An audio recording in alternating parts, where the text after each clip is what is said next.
দেখুন কেমন অভিনব কায়দায় তৈরি হচ্ছে এই বিষাক্ত ভেজাল ঘি। চোখের সামনে যা দেখবেন সেটা ঘি নয়, বরং নিখাদ প্রতারণার দৃষ্টান্ত। ঢাকার অলিতে গলিতে গড়ে উঠেছে এমন সব অস্থায়ী কারখানা যেগুলোতে ঘি নয়, তৈরি হচ্ছে কৃত্রিম সুগন্ধ, কেমিক্যাল আর ভেজাল চর্বির মিশেল। বাইরে থেকে দেখলে এক একটা প্লাস্টিক বোতলে চকচকে ঘন হলুদ রঙের পদার্থ, গায়ে লেখা বিশুদ্ধ গাওয়া ঘি, কিন্তু ভেতরে যা আছে তা একটুও খাঁটি নয়। সব জায়গায় গরুর দুধের কোনো অস্তিত্ব নাই, দুধ জাল দেওয়ার প্রক্রিয়ার কোনো ছায়াও নেই, কেবল কৃত্রিমভাবে বানানো এমন এক পদার্থ যা দেখলে আপনি ঠকে যাবেন, কিন্তু খেলে আপনার শরীর হারিয়ে ফেলবে লিভার আর কিডনির উপর নিয়ন্ত্রণ। এই ভেজাল ঘি তৈরির পেছনে আছে এক মারাত্মক কৌশল। প্রথমে সংগ্রহ করা হয় বাজারে নিম্নমানের ডালডা, যা সাধারণত ব্যবহার হয় বেকারির নকল পণ্যে। এরপর এতে দেয়া হয় ঘন হলুদ রং, ফ্লেভার হিসেবে ব্যবহৃত হয় কৃত্রিম গাওয়া গন্ধ, যা বিদেশি রাসায়নিক দিয়ে তৈরি। কেউ কেউ তো আরো এক ধাপ এগিয়ে ব্যবহার করছে বিউট্রিক অ্যাসিড। এই কেমিক্যালের গন্ধ নাকে গেলে আপনি বিশ্বাস করবেন এটা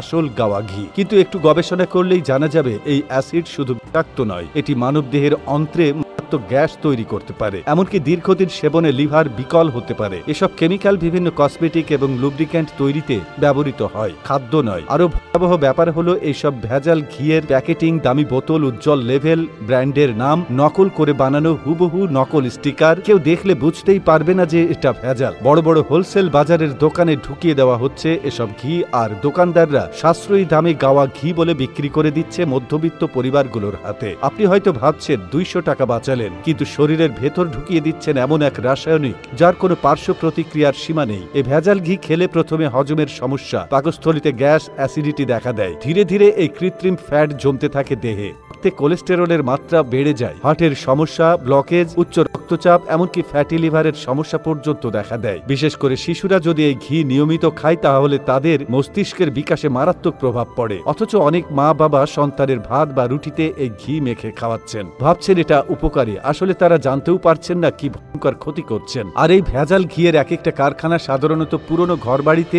যেখানে বিদ্যুৎ থাকে না, স্বাস্থ্যবিধির তো প্রশ্নই ওঠে না। 5-6 জন অদক্ষ শ্রমিক পুরনো বাসি তেল, ফ্লেভার আর রং নিয়ে বানিয়ে ফেলছে হাজার হাজার লিটার ঘি। মাঝে মধ্যে প্রশাসন অভিযান চালায়, 2 থেকে 3 জনকে গ্রেফতার করে, কিন্তু বোতল জব্দ হয়, পত্রিকায় ছবি ছাপা হয়, এরপর আবার তারা ফিরে আসে নতুন জায়গায়, নতুন নামে, পুরনো খেলা নিয়ে। তাই আপনাদের কাছে অনুরোধ, দাম দেখে নয়, উৎস দেখে ঘি কিনুন। খাঁটি গাওয়া ঘি সাধারণ বাজারে সস্তায় পাওয়া যায় না, এটা মাথায় রাখুন। বিশ্বস্ত খামার, স্থানীয় গাভী পালনকারী বা আপনার চেনা কারো কাছ থেকে সংগ্রহ করুন। না হয় আপনি যা খাচ্ছেন তা স্বাস্থ্যের জন্য নয়, বরং মৃত্যুর নিমন্ত্রণ পত্র। এখন সময় এসেছে নিজের পরিবারের ভবিষ্যতের কথা চিন্তা করে সবারই সচেতন হবার সময় এখনই।